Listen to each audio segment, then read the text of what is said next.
उत्कर्ष app में चल रहा है शिक्षा महोत्सव, जिसमें सभी ऑनलाइन कोर्सेज पर आपको मिल रहा है flat 78% discount, NG13 coupon code इस्तेमाल करके 13% एक्स्ट्रा ऑफ और साथ ही रक्षाबंधन की खुशी में अप टू 100% रिवार्ड पॉइंट्स जीतने का मौका। लेकिन याद रखें, ऑफर है सिर्फ 21 अगस्त तक। Enrol now. नमस्कार, जय हिंद प्यारे साथियों, कैसे हैं आप सभी लोग। मैं आशा करता हूं आप सभी लोग अच्छे होंगे, स्वस्थ होंगे, मस्त होंगे, तंदुरुस्त होंगे और अच्छे से अपनी परीक्षाओं की तैयारी कर रहे होंगे। A very good morning to all of you. बहुत बहुत स्वागत है आप सभी लोगों का आपके अपने बिहार उत्कर्ष परिवार में। आशा करता हूं आप सभी लोग अच्छे हैं। तो चलिए स्टार्ट करते हैं आज के हमारे सेशन के करंट अफेयर को, जो कि डेली बेसिस पर आपको सुबह 10 बजे मिल जाता है। बीच में कुछ एक आध आपकी छुट्टी हो जाती है, क्योंकि फेस्टिवल्स, पर्व जो हैं वो मनाए जाते हैं हमारे देश में बहुत सारे, जिसके चलते बीच में आप देखते हैं कि एक आधी छुट्टी आपको देखने के लिए मिलती है। अदरवाइज़ हम रेगुलर बेसिस पे हमारे करंट अफेयर के ऊपर काम करते हैं, लगातार जो है हम हमारी क्लासेस हैं उनको कवर करते हैं। ठीक है, तो चलिए भगवान को प्रणाम करते हैं, भगवान का आशीर्वाद लेते हैं कि भगवान, हे भगवान, अपनी दया दृष्टि हम पे बनाए रखें। हम जो भी काम मेहनत और ईमानदारी के बल पे करना चाहते हैं उसमें हमारा साथ अवश्य दे। हाल ही में मैंने अपना जो आयु है उसको बढ़ाया है। बेसिकली मैं 32 वर्ष के आसपास हो चुका हूँ और इस बार मैंने कुछ अलग अनुभव किया अपने जन्मदिन पे, और मैंने माता वैष्णो देवी की यात्रा करी। और वहाँ पर पहुंचकर मैं भगवान से यही पूछना चाह रहा था कि मैं जो कर रहा हूँ क्या वो सही है या कुछ गलत भी मेरे जीवन में मैं कर रहा हूँ। और बेसिकली ये सोच शायद मेरे मन में डेवलप तब हुई मैं जब 5 घंटे के आसपास यात्रा कर चुका था।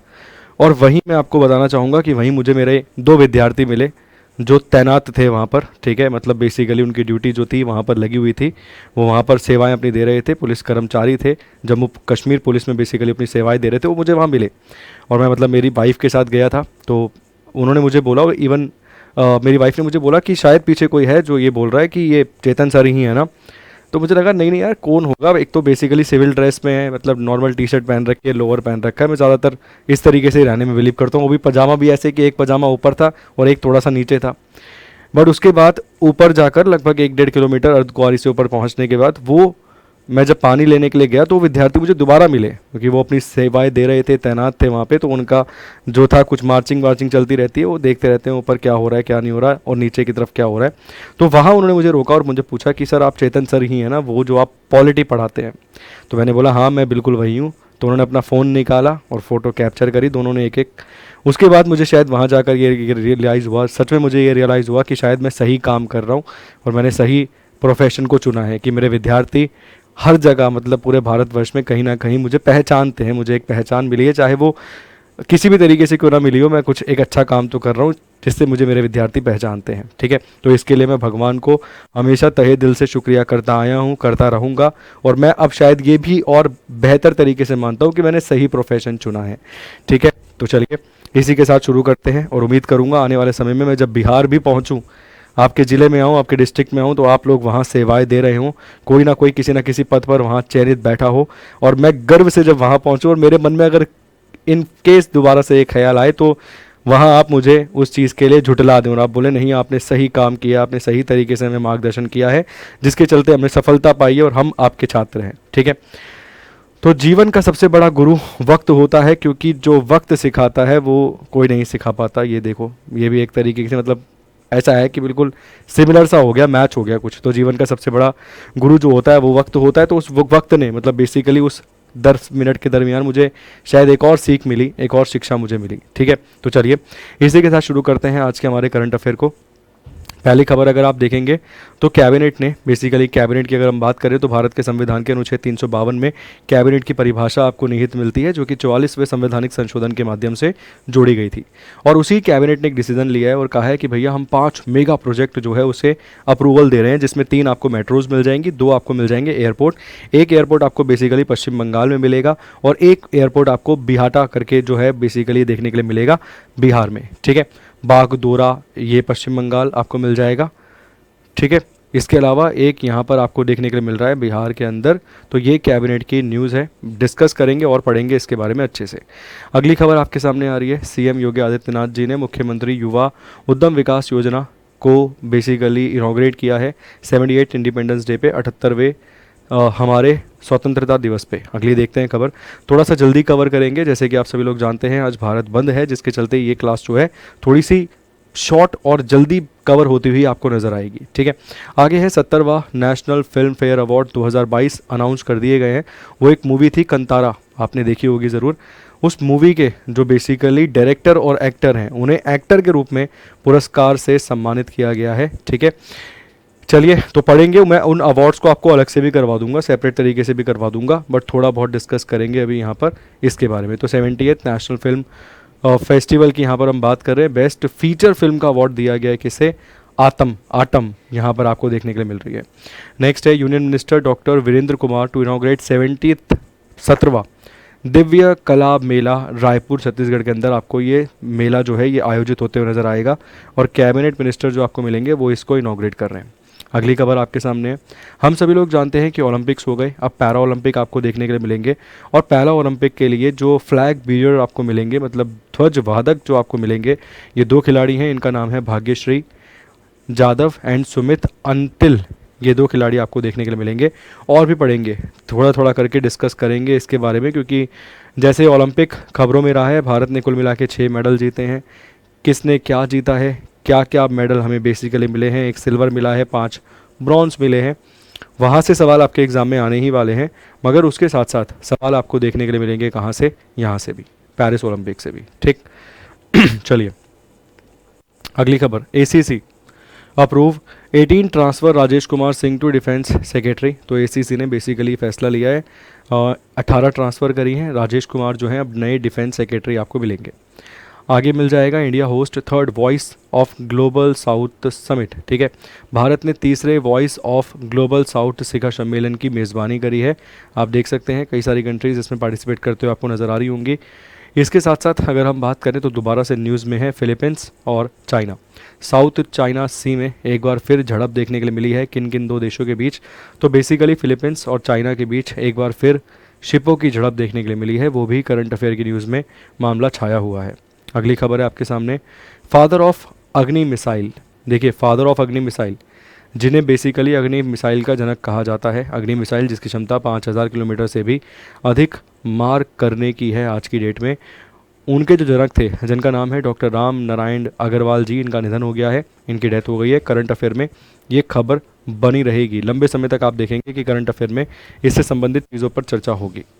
आगे है Japanese prime minister Fumio Kishida announce resignation. Japan के प्रधानमंत्री फ्यूमी किशिदा ने इस्तीफे की घोषणा कर दी है, रेजिग्नेशन की घोषणा कर दी है। जापान में मैं देख रहा हूँ बड़ी उठापटक आपको देखने के लिए मिलती है। 2024 के अंत या 2025 के शुरुआत में जापान में भी आपको इलेक्शन होते हुए नजर आएंगे, और वहाँ पर आपको नए प्रधानमंत्री देखने के लिए मिल सकते हैं। ठीक, अगला है Paetongtarn Shinawatra becomes Thailand youngest prime minister. तो ये यंगेस्ट, और वैसे मेरे हिसाब से ये फीमेल में भी यंगेस्ट हो गई है। सना मरीन का शायद रिकॉर्ड इन्होंने तोड़ा या नहीं तोड़ा, एक बार कंफर्म करना पड़ेगा। शायद सना मरीन जो थी फिनलैंड की प्राइम मिनिस्टर थी, और शायद 34 या 32 ईयर्स की एज में वो प्रधानमंत्री बनी थी। तो यंगेस्ट आपको मिल जाएंगी थाईलैंड की, अब जो आपके सामने आपकी स्क्रीन पर देखने के लिए आपको मिल रही हैं। ठीक है, अब एक एक करके क्वेश्चन के फॉर्मेट में डील करते हैं। क्लास को लाइक और शेयर ज़रूर कीजिए, अपने विद्यार्थी दोस्त जिन्हें आप जानते हैं, जिन्हें नहीं भी जानते, तो वहाँ तक क्लास को पहुँचाइए, शेयर कीजिए। यहाँ पर आप देख सकते हैं सवाल आपके सामने है कि बिहाटा हवाई अड्डा हाल ही में खबरों में रहा है, बताइए ये भारत में किस राज्य में स्थित है?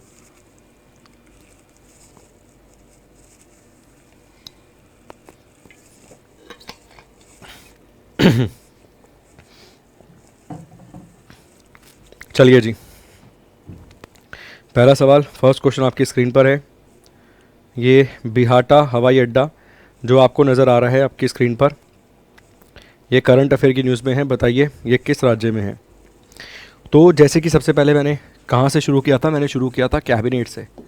मैंने बोला था कैबिनेट ने अप्रूवल दिया है। और अगर हम बात करें ये कैबिनेट शब्द के बारे में कि इस कैबिनेट शब्द की परिभाषा, क्या परिभाषा कहाँ मिलेगी? तो 352 नंबर के अनुच्छेद में, आर्टिकल में इसकी डेफिनेशन, इसकी परिभाषा आपको देखने के लिए मिल जाती है। ठीक, इसके साथ साथ अगर हम बात करें, कुल मिला के 5 प्रोजेक्ट्स के लिए अप्रूवल दी गई है।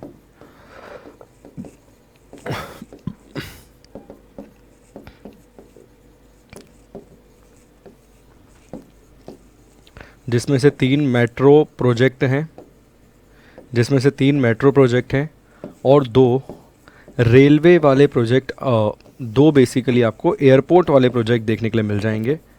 कौन से? 2 एयरपोर्ट प्रोजेक्ट हैं जिन्हें मंजूरी दी गई है, ये 2 आपको देखने के लिए मिलेंगे। इसमें से एक आपको मिलेगा बंगाल, वेस्ट बंगाल वाला, और एक बेसिकली प्रोजेक्ट आपको मिलेगा बिहार के अंदर। ठीक है, तो इस सवाल का सही जवाब बिहार है। बिहार में कुल मिला के 15 हवाई अड्डे हैं। मैंने कई बार बताया वो डाटा है कि 15 हवाई अड्डे हैं, मगर उसमें से बेसिकली काम कितने करते हैं? तो भाई प्रॉपरली तो 2 ही काम करते हैं, सही से देखा जाए तो। सवाल का सही जवाब क्या है?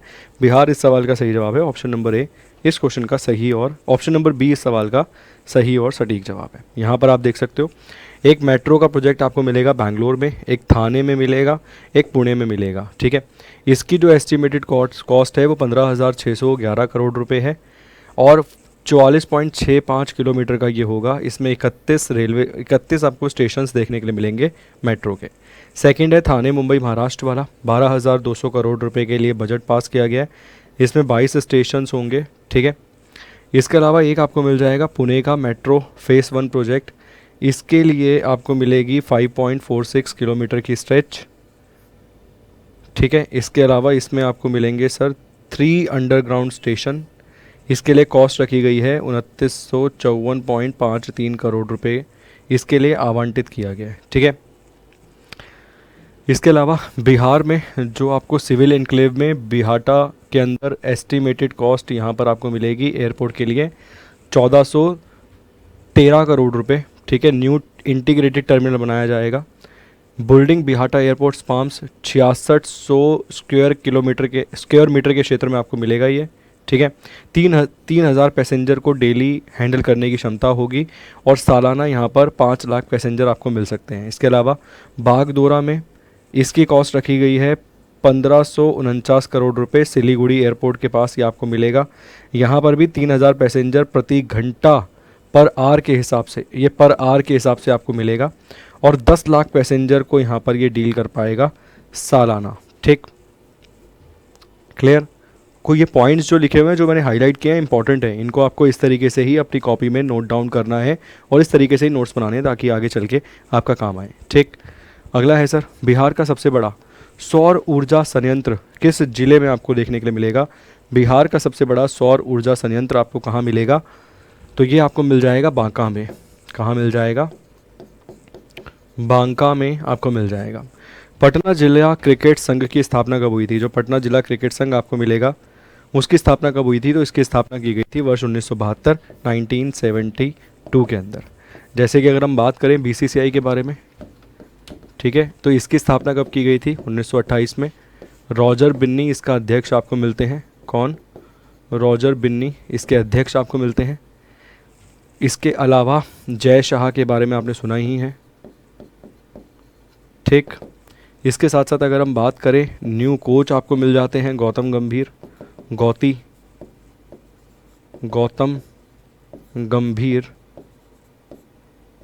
यहाँ पर न्यू कोच आपको देखने के लिए मिलते हैं और कैप्टन आप सभी लोग जानते हैं कौन कौन यहाँ पर देखने के लिए मिल जाता है। ठीक, आगे है 78वें स्वतंत्रता दिवस के अवसर पर किस राज्य सरकार ने मुख्यमंत्री युवा उद्यम विकास अभियान परियोजना शुरू करी है? तो ये शुरू की गई है उत्तर प्रदेश के द्वारा, यूपी के द्वारा बेसिकली इस स्कीम को लॉन्च किया गया है। इस साल हमने 78 नंबर का इंडिपेंडेंस डे जो है उसे सेलिब्रेट किया है और ये 78वां इंडिपेंडेंस डे इस बार भारत के प्रधानमंत्री ने 11वीं बार ध्वज फहराया है। कहाँ पर फहराया है? तो लाल किला पर ध्वज जो है उसे फहराया गया है। और इसी ही दिन अगर आप देखेंगे तो योगी आदित्यनाथ जी ने अपना मतलब बेसिकली राजधानी में यहाँ पर झंडा ध्वजरोपण करके मुख्यमंत्री युवा उद्यम विकास अभियान को मंजूरी दी है, जिसके तहत आपको क्या देखने के लिए मिल जाएगा? यंग इंडिविजुअल एंटरप्रेन्योर्स को यहाँ पर 10 लाख MSME यूनिट्स बनाने का प्रयास किया जाएगा। यंग जो एंटरप्रेन्योर्स आपको मिलते हैं, उद्यमी मिलते हैं, उनको आगे बढ़ावा दिया जाएगा। ठीक है ना, ये चीज़ याद रखिएगा। इसके अलावा 50 लाख नई नौकरियां बनाने का भी प्रयास या नई नौकरियां क्रिएट करने का भी टारगेट रखा गया है। किसके द्वारा? तो मुख्यमंत्री योगी आदित्यनाथ जी के द्वारा यहाँ पर ये प्रयास किया गया है। तो बेसिकली ये योजना किससे संबंधित है? तो न्यू एंटरप्रेन्योर जो आपको मिल जाएंगे उनसे संबंधित ये योजना आपको देखने के लिए मिलेगी। उत्तर प्रदेश सरकार की ये योजना है। नेक्स्ट देखिए, आगे है सर, बेस्ट फीचर फिल्म का अवार्ड निम्नलिखित में से किसे दिया गया है 70th नेशनल फिल्म फेस्टिवल में? कौन सा अवार्ड? बेस्ट फीचर फिल्म का अवार्ड यहाँ पर हम देख रहे हैं, ठीक है। यहाँ पर किसे ये अवार्ड जो है वो दिया गया है? चलिए, पॉइंट आपकी स्क्रीन पर है, अटेम्प्ट कर लीजिए एक बार। इसके अलावा अगर हम बात करें सर, तो और कौन कौन सा अवार्ड इम्पोर्टेंट मिल जाता है? मैंने कंतारा वाला आपको बता ही दिया था कि कंतारा के लिए पुरस्कार दिया गया है। किसे दिया गया है? तो उसके जो एक्टर और डायरेक्टर बेसिकली मिल जाते हैं, उन्हें सम्मानित किया गया है, ठीक। तो बेस्ट एक्टर वाला तो याद रखिएगा, आ सकता है एग्ज़ाम में, चांसेस हैं पूरे के पूरे कि आपको बेस्ट एक्टर वाला जो है पॉइंट देखने के लिए आपके एग्ज़ाम में मिल ही जाए, ठीक। रजत कमल को बेसिकली ये पुरस्कार दिया गया है। एक्ट्रेसेस की अगर हम बात करें,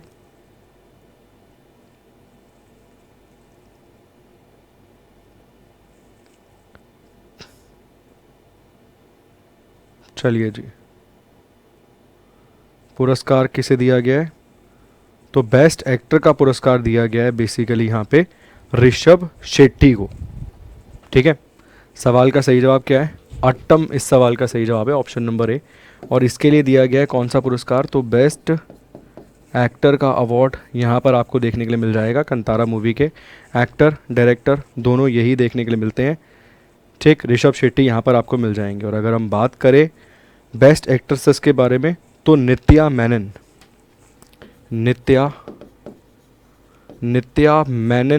को यहाँ पर दिया गया है एक्ट्रेसेस वाला पुरस्कार, बेस्ट एक्ट्रेसेस की। सपोर्टिंग रोल की अगर हम बात करें तो पवन राज मल्होत्रा को ये पुरस्कार दिया गया है, ठीक है। सपोर्टिंग रोल की अगर हम बात करें तो पवन राज मल्होत्रा को ये पुरस्कार दिया गया है। मगर अभी आप इतना याद रख लीजिए, ऑप्शन नंबर ए सवाल का सही जवाब है। National film award best feature film का अवार्ड आट्टम को दिया गया है, ठीक है। मैं ये सारे के सारे अवार्ड्स ना एक साथ एक वीडियो में कवर करके करवा दूंगा, ताकि आपको ज़्यादा समस्या परेशानियों का सामना जो है वो ना करना पड़े, ठीक। आगे है, हाल ही में 17वां दिव्य कला मेला कहाँ आयोजित किया गया है? 17 नंबर का दिव्य कला मेला जो आपको मिल जाएगा, ये कहाँ अभी इनॉग्रेशन आपको देखने के लिए मिलेगा? तो रायपुर छत्तीसगढ़ में इसका इनॉग्रेशन आपको देखने के लिए मिलेगा। ऑप्शन नंबर ए सवाल का सही और सटीक जवाब था, ठीक। नेक्स्ट देखिए, आगे है समर पैरा ओलंपिक। अगर हम बात करें उसका कौन सा एडिशन करवाया जा रहा है? करवाया कहाँ जा रहा है? पेरिस के अंदर करवाया जा रहा है, ठीक है। मैंने आपको खिलाड़ियों के नाम बता दिए थे। यहाँ पर अगर आप देखेंगे तो फ्लैग बीरर मिल जाएंगे आपको, भाग्यश्री जाधव और सुमित आंटिल, ये हमारी तरफ से झंडा वादक आपको देखने के लिए मिलेंगे। एक सवाल आपसे और पूछूंगा, लास्ट पैरा ओलंपिक जो कि करवाए गए थे कहाँ? टोक्यो में। यहाँ भारत का स्थान क्या था? यहाँ भारत का स्थान क्या था, रैंक क्या थी, और इसके साथ साथ भारत को टोटल कितने मेडल्स मिले थे, और यहाँ पे भारत को टोटल कुल मिला के कितने मेडल्स मिले थे? इन दो सवालों का जवाब ज़रूर दीजिएगा, क्योंकि दोनों के दोनों इंपॉर्टेंट है। बाकी झंडा वादक आपसे पूछ सकता है। बेसिकली अगर पेरिस ओलंपिक की हम बात करें, यहाँ पे क्लोजिंग सेरेमनी में झंडा वादक कौन था? क्लोजिंग सेरेमनी में तो हम सभी लोग जानते हैं मनु भाकर, और आपको कौन मिल जाएंगे? पी सृजेश, ठीक। चलिए, कौन सा एडिशन यहाँ पर आपको देखने के लिए मिलेगा? तो इसका 17वां संस्करण 17th एडिशन आपको देखने के लिए मिल जाएगा। 17वां संस्करण 17वां एडिशन यहाँ पर ये आपको देखने के लिए मिलेगा। ऑप्शन नंबर बी इस सवाल का सही जवाब है। जैसे कि मैंने पहले ही सूचित आपको किया कि आज भारत बंद है, जिसके चलते ये क्लास जो है आपको रिकॉर्डेड फॉर्म में मिल रही है। तो प्लीज़ परेशान मत होइएगा, क्लासेस डेली बेसिस पर आपको रेगुलर मिलती हैं। एक आधी क्लास बीच में डिस्टर्ब हुई है, उसके लिए मैंने आपको बताया कि मैं माता वैष्णो देवी के दर्शन के लिए गया हुआ था, और इवन मेरा जन्मदिन भी था, जिसके चलते एक दिन आपकी क्लास मेरे हिसाब से डिस्टर्ब हुई है। बाकी मैंने अपनी तरफ से किसी भी दिन आपकी कोई सिंगल क्लास नहीं छोड़ी है, वो भी मैं आपको क्लासेस प्रोवाइड करा कर गया था, जिससे आपका नुकसान ना हो किसी भी प्रकार का, ठीक है। तो अभी भी मेरा पूरा प्लान था क्लास ली जाए, मगर आप समझ सकते हैं कि अभी भारत बंद है, जिसके चलते बंद करना पड़ रहा है हमें भी। तो आज की जो बेसिकली एक क्लास है आपको इस फॉर्म में मिल रही है, मगर मैं करंट के सारे पॉइंट आपको कवर करवा दूंगा, ये कह रहा हूँ, ठीक। तो 17 इस सवाल का सही जवाब है 17वां। नेक्स्ट है, नेक्स्ट डिफेंस सेक्रेटरी आपको कौन देखने के लिए मिल जाएंगे? तो नेक्स्ट डिफेंस सेक्रेटरी आपको मिल जाएंगे Rajesh Kumar Singh. Option number A सवाल का सही जवाब है राजेश कुमार सिंह। इस क्वेश्चन का सही और सटीक आंसर आपको यहाँ पर देखने के लिए मिल जाएगा। नेक्स्ट देखिए, आगे है third voice of global south summit 2024। इसकी अध्यक्षता कौन कर रहा है? इसकी अध्यक्षता कर रहा है भारत। इंडिया इस सवाल का सही जवाब है, भारत इसकी अध्यक्षता कर रहा है, ऑप्शन नंबर ए। ठीक, नेक्स्ट देखिए, अग्नि मिसाइल के जनक और भारत बैलिस्टिक मिसाइल कार्यक्रम में एक प्रमुख व्यक्ति के रूप में प्रसिद्ध निम्नलिखित में से किस व्यक्ति का निधन हो गया है? एक चीज़ और याद रखिएगा, अब्दुल कलाम साहब को क्या कहा गया है? Missile man of India. क्या कहा गया है? मिसाइल मैन ऑफ इंडिया इन्हें कहा गया है।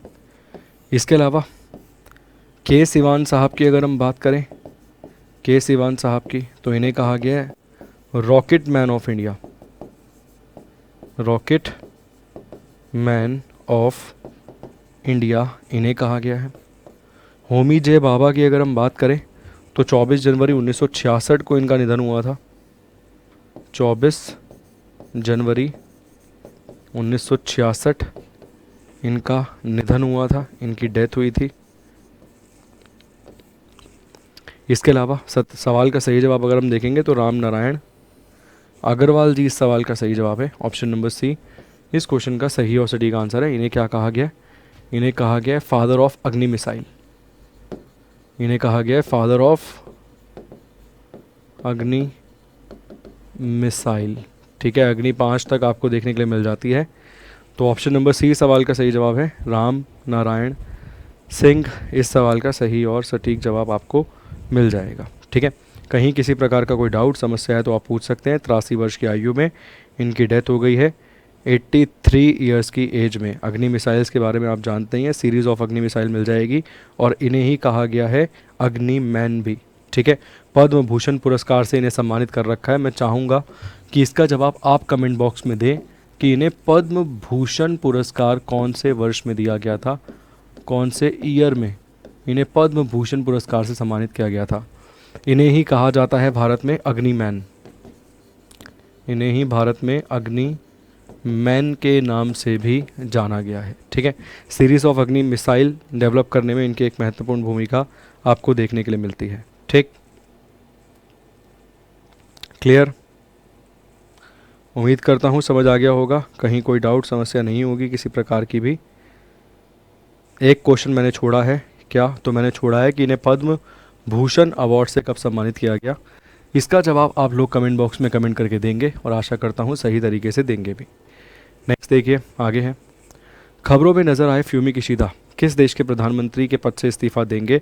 तो जापानीज प्रधानमंत्री आपको मिल जाते हैं, जापान के प्राइम मिनिस्टर। इन्होंने अपने पद से इस्तीफे का ऐलान कर दिया है। बेसिकली इन्होंने बोल दिया है कि I am resign from the post, या फिर I am going to resigning from the post of prime minister. ठीक, करप्शन स्कैंडल्स, मतलब बेसिकली इनके ऊपर करप्शन के चार्जेस और करप्शन के बहुत सारे आरोप लग रहे हैं, जिसके चलते इन्होंने इस्तीफे का ऐलान किया है। ये लिबरल डेमोक्रेटिक पार्टी से संबंध रखते थे। ठीक है ना, किससे? लिबरल डेमोक्रेटिक पार्टी आपको मिल जाएगी। और करप्शन के चार्जेस या करप्शन के बहुत ज़्यादा इन पर आरोप लगे हैं, जिसके चलते इन्होंने अपने पद से इस्तीफ़ा देने का ऐलान कर दिया है। इन्होंने ये अनाउंसमेंट कर दिया है कि मैं मेरे पद से इस्तीफ़ा दे रहा हूँ। ठीक है, लिबरेशन कॉरपोरेशन पार्टी से बेसिकली ये बिलोंग करते थे। पार्टी का नाम नहीं पूछेगा, बट हाँ ये पूछ सकता है कि किस देश के प्रधानमंत्री थे। तो रेजिग्नेशन दे दिया है, 2021 के आसपास से इस पद पर बैठे हुए हैं। लिबरेशन पार्टी की तरफ से बेसिकली ये बैठे हुए थे इस पद पर। 2021 में इन्हें इस पद पर चुना गया था आफ्टर। ठीक, तो ऑप्शन नंबर ए सवाल का नहीं, ऑप्शन नंबर बी इस क्वेश्चन का सही और सटीक जवाब है। बाकी बांग्लादेश में भी आपको पता है मोहम्मद यूसुफ बैठे हुए हैं, क्योंकि शेख हसीना को बेसिकली लोगों ने ही हटा दिया है उनके पद से। और उसके बाद जो मिलिट्री थी उसने एक तरीके से शेख हसीना को एक टारगेट दिया, एक समय दिया, एक बेसिकली समय सीमा दिया, बाउंड कर दिया कि आपको 45 मिनट में देश को छोड़ना है, नहीं छोड़ोगे तो आप अपने आप देखो भैया हम नहीं बचा पाएंगे। जिसके चलते बांग्लादेश में एक तरीके से तख्ता पलट कर दिया गया है। और तख्ता पलट के बाद मोहम्मद यूनिस जो हैं वो यहाँ के सेना के द्वारा बिठाए गए प्रधानमंत्री, प्राइम मिनिस्टर या एक केयर टेकर प्राइम मिनिस्टर जिन्हें आप बोल सकते हैं, वो देखने के लिए मिलते हैं, ठीक है। और हाल ही में मोहम्मद यूनिस ने ये मना कर दिया है कि चुनाव अभी नहीं करवाए जाएंगे, ठीक है। तो अगर हम ये सोचें कि ठीक है कुछ दिनों के लिए तो बैठे हैं, दोबारा इलेक्शन करवाए जाएंगे, तो मना कर दिया है। इसके अलावा नेपाल में भी आपको अनस्टेबिलिटी देखने के लिए मिलती है। कुछ समय पहले केपी ओली बैठे हैं यहाँ दोबारा, खड़ग प्रसाद ओली। चलिए नेक्स्ट है पेंटोंगथ्रन शिनावात्रा यंगेस्ट प्रधानमंत्री बन गई है निम्नलिखित में से किस देश की? तो ये थाईलैंड की सबसे यंगेस्ट, सबसे युवा प्रधानमंत्री देखने के लिए मिलती हैं। बहुत ज़बरदस्त नाम है इनका। ऐसा नाम है कि भैया पहले तो नाम याद करने में हमें 2 दिन लग जाएं, ठीक, कि किस तरीके से इनका नाम जो है वो याद रखा जाए। और ये अब तक दूसरी ऐसी महिला हैं जो प्रधानमंत्री बनी हैं, कहाँ की? थाईलैंड की। इनसे पहले कौन बनी थी? आंट यिंगलक, ठीक है। तो सेकंड फीमेल प्राइम मिनिस्टर हैं ये, second female prime minister of Thailand, ये आपको देखने के लिए मिलती हैं। इनसे पहले कौन बनी थी? आंट युंगलक, ठीक है। इनसे पहले ये प्रधानमंत्री बन चुकी हैं एक बार महिला। कहाँ की? तो सीधा सा जवाब दे देना आपको सर, थाईलैंड की। एज कितनी मिल जाएगी? तो 37 वर्ष, 37 ईयर्स की एज में लगभग ये प्रधानमंत्री बनी है देश की, ठीक। तो थाईलैंड सवाल का सही जवाब है ऑप्शन नंबर ए। इस क्वेश्चन का सही और सटीक जवाब है। 37 के आसपास की एज में ये प्रधानमंत्री बन गई है, ठीक है। तो ऑप्शन नंबर ए थाईलैंड इस क्वेश्चन का सही और सटीक आंसर है। उम्मीद करता हूँ कि इस पॉइंट में कहीं किसी प्रकार की कोई दिक्कत नहीं है। ये आप देख सकते हैं, यंगेस्ट प्राइम मिनिस्टर थाईलैंड की आपके सामने, आपकी आंखों के सामने इनका चित्र है, ठीक है। इसके अलावा ये जो क्वेश्चन है मैं आपको होमवर्क की फॉर्म में दे रहा हूँ। एक ये क्वेश्चन होमवर्क की फॉर्म में दे रहा हूँ, आसानी से आप जवाब दे पाएंगे। इसके अलावा मैं आपको आज एक जीके की क्लास भी प्रोवाइड करवा रहा हूँ। उस जीके की क्लास को आप अलग से कर लेना ताकि कोई दिक्कत ना हो, ठीक है ना। आज 2 क्लासेस बेसिकली प्रोवाइड करवा रहा हूँ। एक तो करंट की करवा दी, मगर इसमें केवल करंट ही रखें, जीके नहीं रखी। एक और करवा रहा हूँ, उसमें जो केवल जीके रखूँगा, करंट के पॉइंट्स नहीं रखूँगा, ठीक है। तो ये क्वेश्चन एक होमवर्क के रूप में हो गया। और एक और क्वेश्चन देता हूँ आपको होमवर्क के रूप में। ये 2040 और 2044 के समर ओलंपिक गेम जो हैं वो कौन आपको होस्ट करते हुए नज़र आएगा, ठीक है। इसका जवाब कमेंट बॉक्स में कमेंट करके देना। कौन सा देश 2040 या 2044 ग्रीष्मकालीन ओलंपिक खेलों की मेज़बानी करने के लिए तैयार है? निम्नलिखित में से वो कौन सा देश है जो कर सकता है ये ओलंपिक को होस्ट, ठीक है। भारत ने कहा है, मतलब बेसिकली भारत के प्रधानमंत्री, भारत सरकार ये वादा या ये दावा कर रही है कि वो 2036 के ओलंपिक्स को होस्ट करने के लिए बिड करेगा। वो ये बोलेगा कि भैया हम तैयार हैं होस्ट करने के लिए। तो मोस्ट प्रोबेबली उम्मीद है कि हम हमारे जीवन काल में शायद अपने देश के अंदर ओलंपिक की टिकट का पैसा चुका के देख पाएंगे। और मैं गारंटी के साथ कहता हूँ ये बात कि ओलंपिक्स खेल जो हैं अगर भारत में होस्ट किए गए तो दुनिया में सबसे ज़्यादा एक स्टेडियम में बैठकर ओलंपिक गेमों को देखने का रिकॉर्ड भी भारत में ही टूटेगा। बनेगा भी भारत में और टूटेगा भी भारत में ही, आप समझ सकते हैं। मुझे लगता है कई लाख लोग एक साथ भारत में एक स्टेडियम में बैठ के ओलंपिक देख लेंगे, ठीक है। कतई मतलब एकदम अमेरिका, न्यूजीलैंड, जापान, इंग्लैंड, कई सारे देशों की पुलिसों को बुलाना पड़ जाएगा एक साथ कि भैया इतनी भीड़ आ गई है कि हमने शायद एक्सपेक्टेशन करी ही नहीं थी कि एक बार ओलंपिक देखने के लिए इतने लोग टूट पड़ सकते हैं। और वहीं अगर टिकटें सस्ती हो गई, वैसे तो महंगी भी देख लेंगे हमारे देश में लोग, बहुत पैसा है लोगों के पास, जिसके पास है अच्छा खासा है, तो देखा जाएगा। आप समझ सकते हो, देखा जाएगा। मैं गारंटी के साथ कहता हूँ 2036, ये मेरी आज की वीडियो कट करके रख लो, अभी 36 में काम आएगी तुम्हारे कि भैया एक महान ऐसा पुरुष भी था, युग पुरुष जिसे बेसिकली आप कह सकते हैं, जिसने 2024 में खड़े होकर ये कल्पना कर दी थी कि अगर 2036 में ओलंपिक भारत में हो गया तो कई सारे विश्व रिकॉर्ड बन जाएंगे और भारत में वो टूट भी जाएंगे ऑन द स्पॉट। क्योंकि भारत में ही लोग ऐसे हैं कि फटाफट तोड़ेंगे कि अच्छा 1 लाख बैठे, लो 5 लाख, 10 लाख बैठ गए एक साथ। ऐसा है हमारे देश में, ठीक है। तो जाने से पहले क्लास को ज़रूर लाइक कीजिएगा। बहुत बहुत शुक्रिया, बहुत बहुत धन्यवाद आप सभी लोगों का। Thank you so much, God bless you all. इसके बाद आपको एक जीके की क्लास मिलेगी, उसे भी कवर कर लेना, ठीक।